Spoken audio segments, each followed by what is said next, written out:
graça e a paz do Senhor Jesus. Amém, irmãos? A palavra de Deus nos fala no livro de Marcos, capítulo 11, versículo 12 em diante, está escrito: No dia seguinte, quando saíram de Betânia, teve fome, e vendo de longe uma figueira com folhas, foi ver se nela porventura acharia alguma coisa. Aproximando-se dela, nada achou senão folhas, porque não era tempo de figos. Então lhe disse Jesus: Nunca, jamais coma alguém fruto de ti. E seus discípulos ouviram isso. Aqui nós temos o exemplo do Senhor Jesus, que ele está amaldiçoando uma figueira.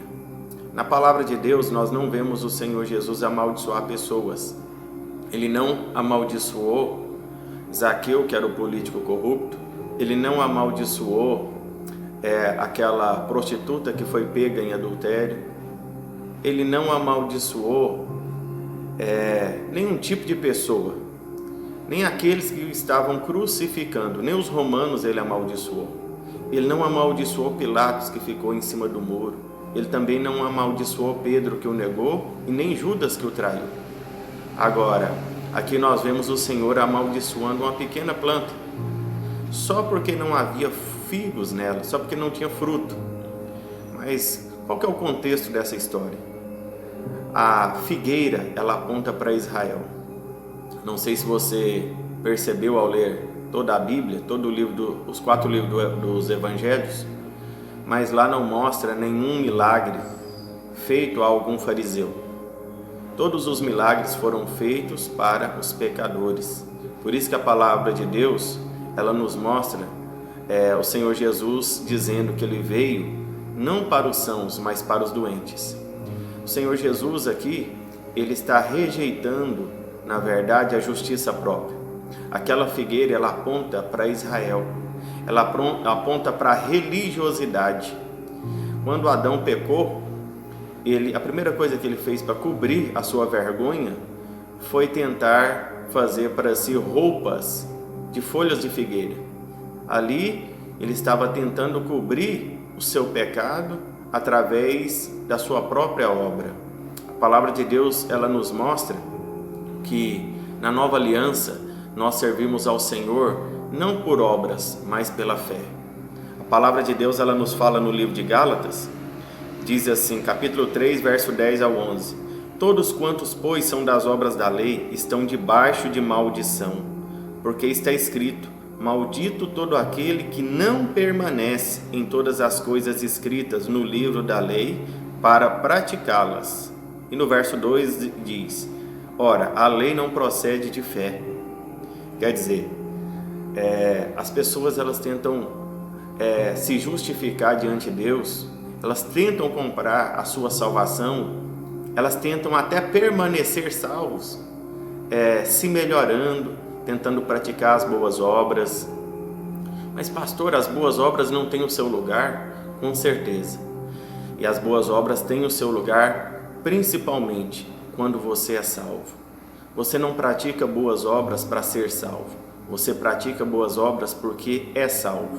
Antes de você praticar qualquer obra, você precisa reconhecer o sacrifício do Cordeiro na cruz do Calvário. A partir de então, as suas obras serão aceitas, se forem feitas em Cristo Jesus. Porque antes das obras serem praticadas, o Senhor chega primeiro à nossa motivação. Porque ninguém pode enganar a Deus. Muitos praticam boas obras, tentando se justificar diante de Deus como uma pessoa boa.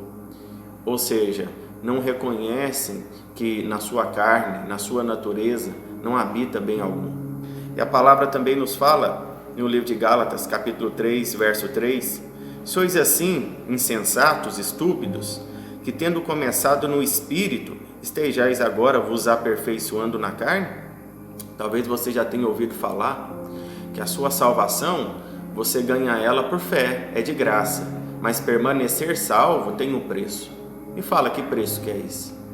Que preço é esse que vai fazer você permanecer, salvo?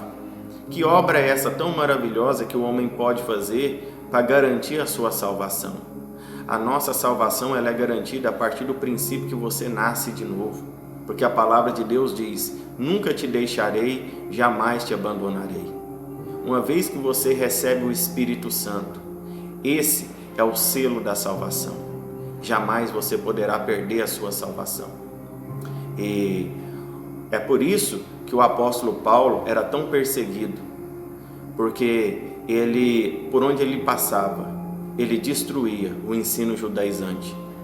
O Senhor Jesus, ele permitiu que o templo fosse destruído e os judeus fossem enviados para todas as partes do mundo, para que ficasse comprovado que naqueles dias Israel estava debaixo de maldição e ele estava estabelecendo ali a sua igreja gloriosa, onde os seus servos, os seus filhos, não serviriam mais debaixo do jugo da lei, e sim debaixo da graça, que é quando o homem coloca toda a sua força, toda a sua fé em Jesus Cristo. A palavra de Deus fala que a graça, ela veio por meio de Jesus Cristo. A lei não, a lei foi dada por um escravo, por um servo, a lei foi dada por Moisés. E todos quantos querem servir a Deus com base nos mandamentos, com base no mérito próprio, essas pessoas estão debaixo de maldição. Porque para fazer por onde? Para fazer por merecer não precisa de fé, basta você fazer uma troca com Deus. E a palavra de Deus, para encerrar, ela diz em Gálatas, capítulo 5, versículo 4: separados estais de Cristo. Quem que está separado de Cristo? Vós que vos justificais pela lei, da graça decaíste. Talvez você pense que ministrar o amor e a graça seja como uma papinha de criança e que a glória é ministrar a lei. Você está equivocado, porque a glória é ministrar a graça. A glória é ministrar aos pecadores que eles são amados. Ou você despreza que o amor de Deus é que conduz ao arrependimento, conforme está escrito em Romanos, e não o espírito de condenação. Que nesses dias nós possamos refletir na palavra de Deus e pedir ao Senhor a revelação do Evangelho e não a revelação da graça misturada com a lei. Ou você vive por fé ou você vive por obras. Eu prefiro viver por fé. Que Deus abençoe a todos. Amém.